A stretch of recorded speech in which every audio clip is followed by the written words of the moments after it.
Varicose veins కి సరైన చికిత్స కోసం సంప్రదించండి ఎవిస్ హాస్పిటల్.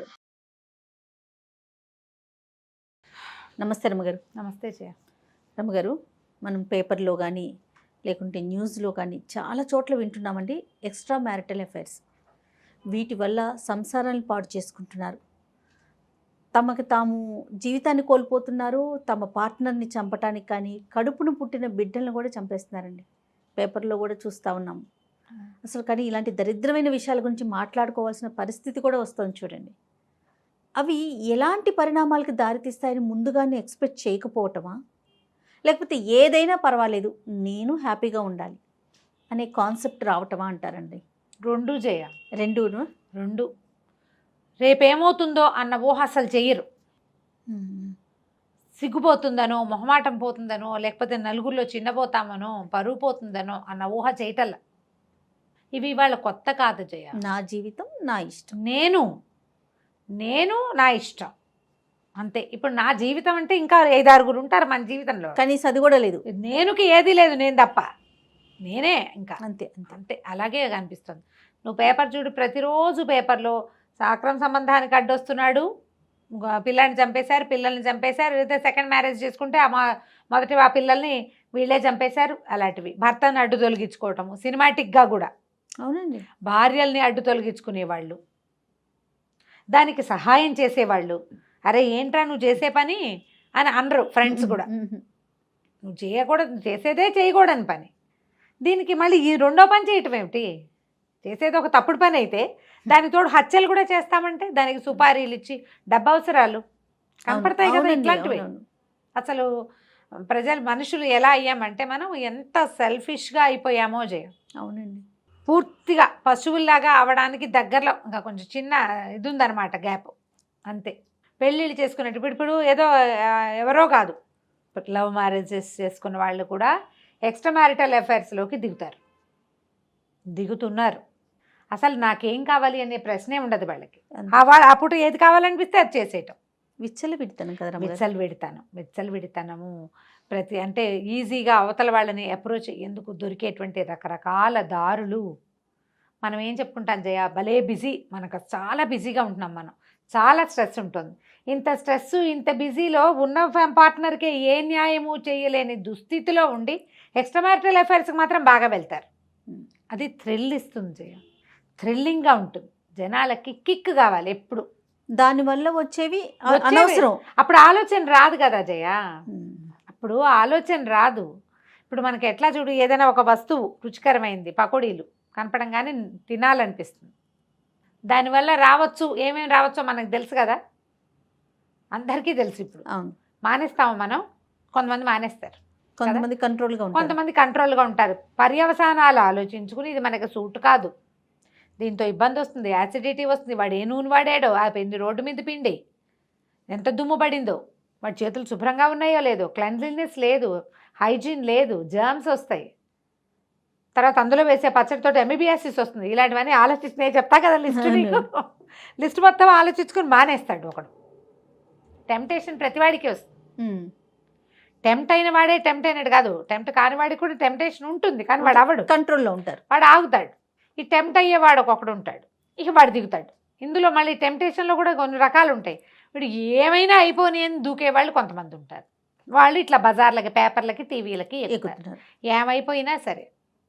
నిజానికి ఆ ఎక్స్ట్రా మ్యారిటల్ అఫైర్స్లో అవతల వాళ్ళు పార్ట్నర్ కాకుండా, తమ సొంత పార్ట్నర్ కాకుండా వాళ్ళేమీ భూలోక రంబలు కాదు, కానీ వీళ్ళకి ఎక్సైట్మెంట్నో థ్రిల్నో కలిగించే ఒక లక్షణం ఏదో ఉంది వాళ్ళ దగ్గర, అంతే. మగవాళ్ళు అంతే, మొగుళ్ళ కంటే అవతల వాళ్ళు ఎవరో అద్భుతమైన వాళ్ళు అవ్వడానికి ఏం పెద్ద అవకాశం ఉండదు. ఎవడైనా ఒకటేనమ్మా, ఒక అలవాటు అయిపోతే అందరితోటి మొనాటనీ వస్తుంది.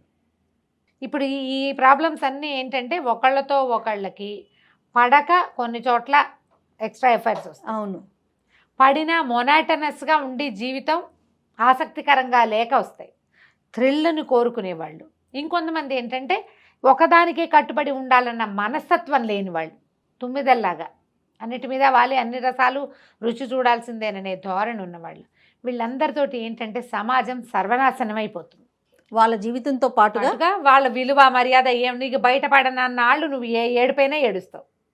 వన్స్ బయటకు వచ్చేసరికల్లా మీ పిల్లలు వీళ్ళలో పిల్లల్లో లేదా వాళ్ళ కజిన్స్ పిల్లల్లో కొంతమంది ఆయన చేయలే మేము చేస్తే తప్ప అని దిగుతాయి కొంది. అవును అవును.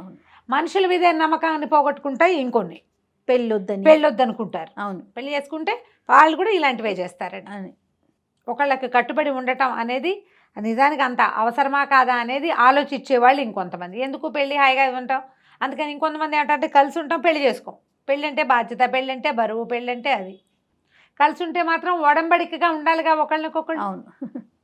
చాలా రోజుల క్రితం మన మాలతి చంద్రు గారిది ఆలోచించని ఒక నావెల్ ఉంది. భార్యాభర్త ఇద్దరు వీళ్ళు కొన్ని ప్రత్యేక పరిస్థితుల్లో అలా కలుసుకుంటారు. వాళ్ళ ఇంటికి వస్తాడు అతను ఏదో సందర్భంలో. క్రమంగా వాళ్ళిద్దరి మధ్య బంధం బలపడుతుంది, పెళ్లి చేసుకుంటారు. అమ్మ నాన్న ఒప్పుకునే పెళ్లి చేసుకున్నాక అతను కొంచెం సంపాదన మీద ఆసక్తి పెరుగుతుంది, బాగా వ్యాపారం చేస్తాడు. ఈవిడ పిల్లల్ని చూసుకుంటుంది, ఇద్దరు పిల్లలు. పిల్ల పెళ్ళి కూడా అయిపోతుంది. ఆ సమయానికి ఇతనికి ఆఫీస్లో ఉండే పర్సనల్ అసిస్టెంట్ తోటి సంబంధం ఏర్పడుతుంది. పెద్దవాళ్ళు వీళ్ళు, యంగ్స్టర్స్ అని చెప్పట్లేదు, నడి వయసు వచ్చాకే. ఆ అమ్మాయి కాస్త ప్రెగ్నెంట్ అవుతుంది. అప్పుడు ఈవిడికి తెలుస్తుంది, ఏం చేయాలో తెలియదు. భర్తను వదిలిపెట్టి వెళ్ళిపోతుంది, ఉండనని. అతను ఏజ్ పెరిగాక ఏదో ఒక రిలాక్సేషన్ దీనికోసమని ఆ అమ్మాయితోటి సంబంధం మెయింటైన్ చేశాడు తప్ప పంచప్రాణాలు పెళ్ళామంటే అతనికి.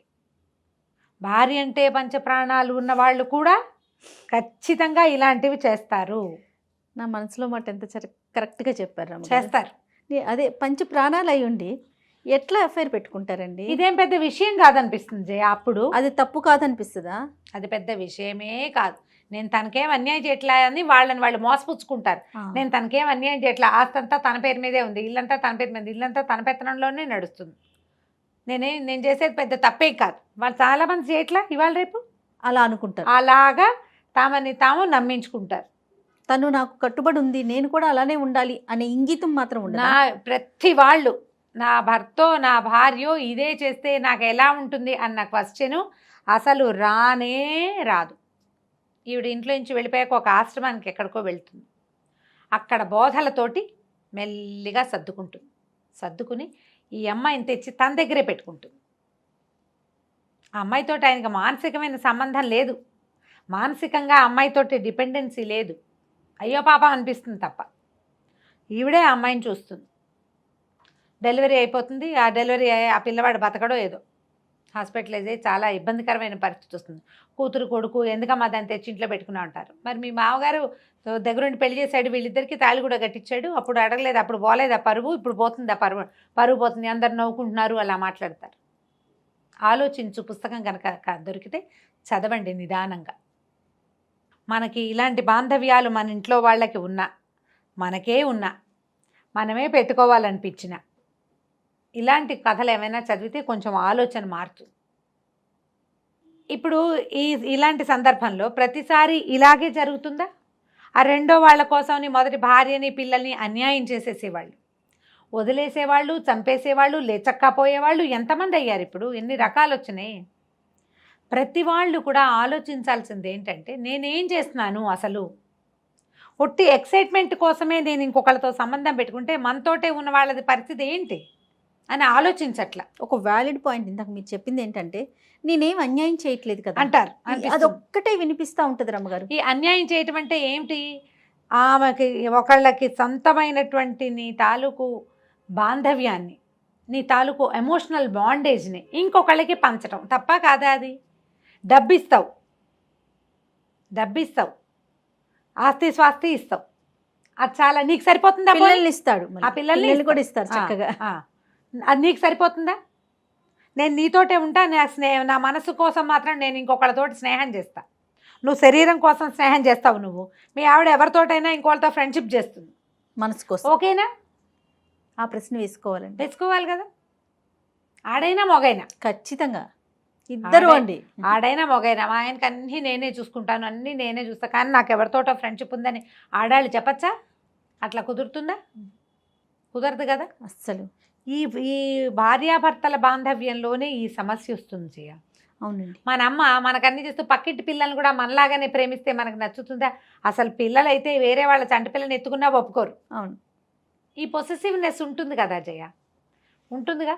పోని కాదు మీకు అవతల వాళ్ళ మీద ప్రేమే కుదిరింది, వీలైతే పార్ట్నర్ నొప్పించుకోండి, మీ వశమైతే పార్ట్నర్ నొప్పించి చేయండి. పాత రోజుల్లో ఒక విషయం చెప్పాలి ఇక్కడ. జమీందారులు, రాజులు వీళ్ళందరికీ 5-6 భార్యలు, 7-8 మంది స్త్రీలు ఉండేవాళ్ళు. జరిగేవి ఇవి. నేను కొత్తగా చెప్పట్లేదమ్మా, నేనేదో పిచ్చి మాటలు చెప్తున్నాను అనుకోకండి. సరిగ్గా ఎందుకు రమ్మగారు, మనం ఏదైనా రాజుగారి కోటలు అలాంటివి చూడటానికి వెళ్ళినప్పుడు మొదటి రానిది, రెండవ రానిది, మూడో రానిది చూడట్లే. అక్కడి నుంచి జమీందారుల కాలం వచ్చాక కూడా 2 భార్యలు 3 భార్యలు ఉండటం ఉండేది. లేదా జమీందార్ గారు ఉంటే ఎవరైనా ఇంకొక ఆవిడ ఉండేది ఆయనకి. ఆవిడ వీళ్ళ ఇంటికి రావటము, వీళ్ళ పిల్లల్ని ఆవిడ ఎత్తుకోవటము అవి కూడా ఉండేవి న్యాచురల్గా. భార్యలు ఒప్పుకునేవాళ్ళు. ఎట్లా, మేము ఇంట్లో పడి ఉంటాము, ఆయన 10 రకాల వ్యవహారాలు చేస్తాడు, ఆయనకి ప్రెషర్స్ చాలా ఎక్కువ, ఆయన రిలాక్స్ అవ్వటానికి ఈ సాధనాన్ని ఆయన తీసుకుంటే మాకు ఓకే అని ఆడవాళ్ళు ఒప్పుకునేవాళ్ళు. ఇది ఎప్పటి కాలము? నా పాయింట్ సరిగ్గా అర్థం చేసుకోండి నేనేం చెప్తున్నాను. ఆడవాళ్ళు ఇంట్లోనే ఉండే కాలం. వాళ్ళ వల్ల సంసారానికి తప్ప ఆర్థికమైన ఏ వెసులుబాటు వాళ్ళ వల్ల ఉండేది కాదు. వాళ్ళు ఇల్లు బాకిలి చూసుకుని వాళ్ళు మగవాళ్ళకి కావాల్సిన అన్ని రకాల సరదాలని వాళ్ళు తీర్చగలిగే వాళ్ళు కూడా కాదు. అప్పట్లో ఉండే కట్టుబాట్లు, ఆ పద్ధతులు, ఆ చదువులు, ఆ తెలివితేటలు అంతే ఉండేవి. అంచేత ఇంత ప్రెషర్ని అనుభవించే రాజుగారు, ఆవిడేమో గడి వదిలిపెట్టి వెళ్ళదు, జమి వదిలిపెట్టి వెళ్ళదు. ఆయన ఏదో ఊరు వెళ్తాడు, ఆయనకి సాయం అక్కడికి స్త్రీ వెళ్తుంది, రెండో ఆవిడ అక్కడికి ఆయనతో పాటు. రాత్రిపూట ఆయనకి వీణ వాయించడానికి, సంగీతం పాడడానికి, ఆయనతో స్పెండ్ చేయడానికి, ఆయన రిలాక్స్ చేయడానికి స్త్రీలు ఉంటే ఒప్పుకునేవాళ్ళు. వీళ్ళు గొడవలు ఉండేవి కాదు, దానికోసం ఈ చంపేయటాలు, చచ్చిపోవటాలు కూడా ఉండేవి కాదు ఆ రోజుల్లో. ఆ రోజులంటే నేను 100 ఏళ్ల క్రితం చెప్పట్లేదు, 70 ఏళ్ల క్రితం సంగతి కూడా చెప్తున్నా జయ. 70 ఏళ్ల క్రితం సంగతే చెప్తున్నా. 500-600 సంవత్సరాల క్రితం కాదమ్మా. ఆ 70 ఏళ్లలో మనం ఎంత నడిచాం. ప్రతి అమ్మాయి తన భర్తతో సమానంగా చదువుతోంది, సమానంగా కష్టపడుతోంది, సమానంగా పనిచేస్తోంది. ఇంకా ఎక్కువ చదువుకున్న వాళ్ళు కూడా ఉంటున్నారు. వాళ్ళతో సమానం కాకపోయినా సంసారానికి కావాల్సిన, ఇప్పుడు మొగుడుకో 50 లక్షల సంవత్సరానికి అనుకో, ఈ పిల్లకు 25 లక్షలైనా ఉంటున్నాయి. ఈ పిల్ల 25తో పాటు ఈ కొంపాగోడు వ్యవహారం ఉంది కదా, అత్తమామ, ఇల్లు వాకిలి, పిల్ల జల్ల, మేడు, ఇవన్నీ ఉన్నాయి కదా. ఇవన్నీ వీళ్ళు చూసుకుని భర్తలకి దగ్గరగానే వీళ్ళు కూడా సంపాదిస్తున్నప్పుడు వాళ్ళకి పూర్తి న్యాయం చేయాలా వద్దా, అంతే. అది కదా మనం ఆలోచించాలి. ఖచ్చితంగా అండి. ఈ పాయింట్స్ని మనం ఆలోచించకుండా పూర్వకాలం 2-3 ఉంచుకునే వాళ్ళని చెప్తే ఎట్లాగా పళ్ళు రాలగొట్టాలనిపిస్తుంది. నేను ఆ మాట చెప్పట్లా, పాత సంగతి ఎందుకు చెప్తున్నానంటే అప్పటి పరిస్థితే వేరు. అవును, ఆ రోజులు, ఆ పద్ధతులు, ఆ వ్యవహారాలు వేరు పూర్తిగా. ఆడవాళ్ళకి అసలు కనీసం ఇట్లా ఆరోగ్యాన్నో సౌందర్యాన్నో పోషించుకునే అవకాశం కూడా ఆ రోజు ఉండేది కాదు. ఇప్పుడు అన్నీ పెరిగినాయి, మరి దాంతోపాటు ఇవి పెరిగి చచ్చినాయి. సంబంధాలు అప్పుడు ఉండేవి, ఇప్పుడు చావులకి వచ్చింది కదా. అవును, చావులు, డివోర్సు, మళ్ళీ పునర్వివాహాలు, ఆ మధ్యలో పడి పిల్లలు నలిగిపోవటం. మా అమ్మ నాన్న, మీ అమ్మ నాన్న అని చెప్పుకోవాల్సిన దుస్థితి. నా పిల్లలు, నీ పిల్లలు, మన పిల్లలు అనుకుంటూ. ఆ పిల్లలు ఎప్పటికైనా సాటిస్ఫై అవుతారా వీటి వల్ల? ఎంత బాధపడతారు పాపం. అది కదా మనం ఆలోచించాలి. ఇప్పుడు తప్పనిసరి పరిస్థితి, దుర్వ్యసనాలు, వాళ్ళతో చాలా బాధలు, ఏవో కష్టాలు, జబ్బులు అంటే పోనీ అనుకోవచ్చు, ఏమీ ఉండదు. ఆ క్షణానికి ఎవరైనా ఆడో మగో కనపడితే వాళ్ళు చూసి టెంప్ట్ అయ్యి, కంట్రోల్ లేక, జీవితం పట్ల అవగాహన లేక, రేపొద్దున ఏం ప్రాబ్లం వస్తుందో అన్న ఆలోచన లేకుండా, భవిష్యత్తు ఊహించకుండా, నా పార్ట్నర్ కూడా ఇలాగే ఎవరైనా చూసి లాలచ పడితే ఏమవుతుంది మన జీవితం అన్న ఊహ లేక అంతే తొందరపడిపోతారు. ఆలోచించండి. ప్రధానంగా మనకు కావాల్సింది ఏంటి? సెల్ఫ్ కంట్రోల్ అని ఒక పాయింట్ ఉంటుంది, దాన్ని వృద్ధి చేసుకోండి. ఆడైనా మొగైనాను, ఆడవాళ్ళు నేను ఇంకో మంచి విషయాలు కొన్ని చెప్తా. మంచి అనకూడదు, దీన్ని ఇంట్రెస్టింగ్ విషయాలు అనమాట. ఇలా జరుగుతుందా అని. మొగుళ్ళతో అన్నీ చక్కగా శుభ్రంగా బాగానే ఉంటారు, ఎవరితోటో ఫోన్లో చాట్ చేస్తూ ఉంటారు. వాళ్ళు ఎవరో కూడా వీళ్ళకి తెలియదు. తెలిసిన వాళ్ళతో చాట్ చేసే వాళ్ళు ఉన్నారు, అసలు ఎన్ని రకాల మాటలు మాట్లాడతారో వాళ్ళు. ఇది తప్పేనమ్మా. నేనేమి శారీరకంగా సంబంధం పెట్టుకోవట్లేదు కదా, నేను వాళ్ళ ఇంటికి వెళ్ళట్లేదు కదా, అలాంటి పిచ్చివాగుళ్ళు వాక్కండి. మీరు ఈ చేసే దాన్ని కూడా వ్యభిచారం అనే అనాలి, పాడు మాట అనాలి. అదే ఎక్సైట్మెంట్ కోసం చేసేవే జయ ఇవి మిమ్మల్ని ఎంత ఇబ్బంది పెడతాయంటే ఒక దశలో సజావుగా ఎవరికి తెలియకుండా నడిచిన నాళ్ళు నడిచిపోతుంది. ఎన్ని రోజులు సాగుతుంది రమ్మగారు? అనుక్షణం భయమేగా. ఎప్పుడు భయమే. ఆ భయంతోనే భయం వల్ల వచ్చే బతకాలి. ఎక్సైట్మెంట్, ఆ ఎక్సైట్మెంట్ కోసమే చేస్తారు జయ. ఆ ఎక్సైట్మెంట్ కోసమే చేస్తారు. ఈ ఎక్సైట్మెంట్ మీ పార్ట్నర్ మనసులో ఎప్పటికీ మిమ్మల్ని చెడుగానే ఉంచుతుంది. ఉంచుతుంది. మీ పిల్లల దృష్టిలో మీరు ఎప్పుడూ చెడిపోయిన వాళ్ళుగానే ఉంటారు. ఇవాళ రేపు అందరూ చేస్తున్నారు లాంటివి చెప్పకండి. అందరిలో మీరెందుకు ఉండాలి? ఎందుకు ఉండాలి? ఇవి కూడా ఇవాళ రేపు చాలా పెరుగుతున్నాయి జయ. కేసులు వస్తాయి, వింటుంటా కదా. అవునవును. నువ్వు ఎంతసేపు అంటావు మీకు ఎందుకు, ఆ. ఇప్పుడు ఎర్లీ ఏజ్లో మొహం మీద గీతలు వస్తున్నాయని విని అదే. విని వస్తున్నాయి. మరి ఇలా కూడా ఇంత అన్యాయంగా ఉన్నారా రమ్మగారు? ఇది ఒక అన్యాయమా? ఇంకా భయంకర అన్యాయాలు ఉన్నాయి బోల్డ్ అని. అబ్బా. ఎటువంటి అంటే దానివల్ల ఎటువంటి ఉపయోగం లేదు, పైసాకి లేదు. పైసాకి లేదు. కానీ అయినా- టైంని వేస్ట్ చేసుకోవటం, మీరు అన్నట్టు అన్నీ waste ఎక్సైట్మెంట్ ఏమో బహుశా. ఎక్సైట్మెంట్ తోటే వస్తాయి ఇవి. రేపు మన దయచేసి పిల్లలు అదే చేస్తారు కదా. చేస్తారు. అసలు రేపు అనే ఆలోచనే లేదేమో బహుశా. రేపు కాదు, ఇది తెలిస్తే అన్న ఆలోచనే చెయ్యరు. ప్రధానమైనది ఏంటంటే ఎవరికైనా తెలియక్కర్లా, మీకు మీకు తెలుసు కదా. ఎస్. ఒకసారి నేను కరెక్టేనా అని ఆలోచించుకోండి. నువ్వు రాంగు రాంగు అని వస్తుంది. పోనీ నాలా ఇలాంటిదే మన పార్ట్నర్ కూడా చేస్తే అని పెట్టుకోండి రెండో క్వశ్చన్. ఈ 2 క్వశ్చన్లు ఉంటే ఆటోమేటిక్గా సెట్ అయిపోతుంది. ప్రశ్నించుకోవాలి. మళ్ళీ ఈ ప్రశ్న ఊరికే నేను చెప్పినట్టు నాలుగుతోటి కాదు, మనసుతో. లోపల నుంచి గుండెల్లో నుంచి రావాలి ఆ ప్రశ్న. ఇదే ఊహ, ఇదే పని నా పెళ్ళామో నా మొగుడో చేస్తే నాకు ఓకేనా, నాకు ఓకే అని వచ్చింది అనుకోండి మీ ఆన్సర్. పర్వాలే, వాళ్ళు కూడా ఇక మీకు పెళ్ళెందుకు, సంసారం ఎందుకు, కుటుంబం ఎందుకు, లెచ్చకపోతే సరిపోతుంది. ఎవరి దారిని వాళ్ళు అంతే. సెపరేట్ అయిపోయి ఎవరి దారిని వాళ్ళు వాళ్ళకి నచ్చింది వాళ్ళు చేసుకోవచ్చు. అలా చేసినా నయంగానే ఉంటుంది ఎంతో కొంత. ఈ కలిసి ఉండి మీతో పాటు ఒక సంసారాన్ని వృద్ధి పొందించి ఇలాంటి వ్యవహారాల్లోకి దయచేసి దిగండి. నమస్తే రమ్మగారు. నమస్తే చెయ్యి.